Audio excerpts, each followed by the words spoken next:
भागीरथ जी ने तपस्या की गंगा जी को प्रसन्न करके भूतल पे लाने के लिए, ब्रह्मा जी को रिझा लिया।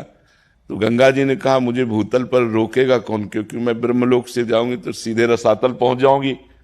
तो भगवान शंकर से आराधना की। तो भगवान शंकर अपनी दृष्टि से भी गंगा जी को रोक सकते थे, कर कमल में भी रोक सकते थे। भगवान शंकर हैं, लेकिन हरि का चरणामृत है, इसलिए जटाएं खोल दी। और ऐसी जटाएं भगवान शिव की कि जटा कटा सम भ्रमम भ्रमण नीलम पे निर्जरी विलोलवी चिवल्लरी विराजमान मूर्धन। गंगा जी को निकलने का रास्ता ही नहीं मिला, फिर एक जटा खोली, 3 धाराएं प्रकट हुई, अलकनंदा, भागीरथी, मंदाकिनी। तो अलकनंदा स्वर्ग में विराजमान है, भागीरथी पृथ्वी में विराजमान है, और मंदाकिनी नीचे पाताल में विराजमान है। भगवती गंगा जी को भगवान शिव इसीलिए माथे पे धारण किए कि जब प्रेम की बात देखते हैं तो परस्पर हरि के आराध्य देव भगवान शिव हैं और शिव के आराध्य देव हरि हैं। तो चाहे हरि का साक्षात्कार करो तो पूर्ण है, चाहे शिव का साक्षात्कार करो तो पूर्ण है। हरि और शिव में भेद नहीं करना। भगवान की भक्ति विशुद्ध, जिसे भक्ति कहते हैं, वो तभी प्राप्त होती है जब शिव आराधना होती है।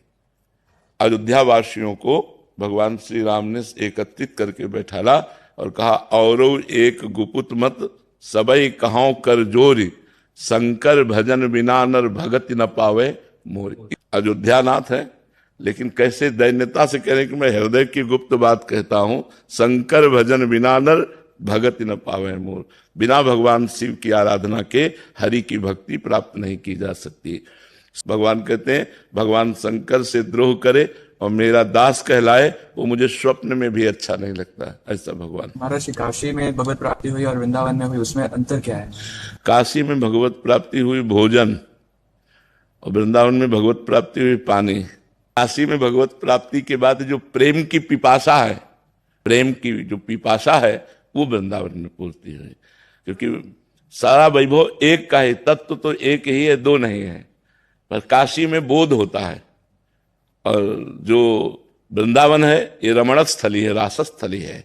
यहाँ उसका जैसे आत्माराम भगवान अपने आप में रमण करते हैं, ऐसे ही भगवान का जैसे शिव तत्व का बोध होने के बाद इस प्रेम तत्व का रसास्वादन वृंदावनेश्वरी श्री राधा किशोरी के चरणारविंद की प्रधानता रखते हुए तब होता है। इसलिए भगवान शिव जब कृपा किए तो भेज दिए वृंदावन का रसास्वादन कराने के लिए। महाराज जी, क्या उधर भी कोई ऐसा वो है कि उनके साकार रूप से ही साधना भक्ति में तल्लीन हुआ जाए, ऐसा मार्ग भी है? हाँ हाँ, बिल्कुल है। दोनों साकार निराकार दोनों रूप है, और उनमें भी अत्यंत आसक्ति करके प्रेम में जीवन व्यतीत किया जा सकता है। पर वो जहां उनसे कोई प्रेम करेगा तो फौरन वो भगवान श्री कृष्ण के चरणों में भेज देंगे। नरसिंह जी ने अनन्य प्रेम किया भगवान शिव से, तुरंत भेज दिया रास में।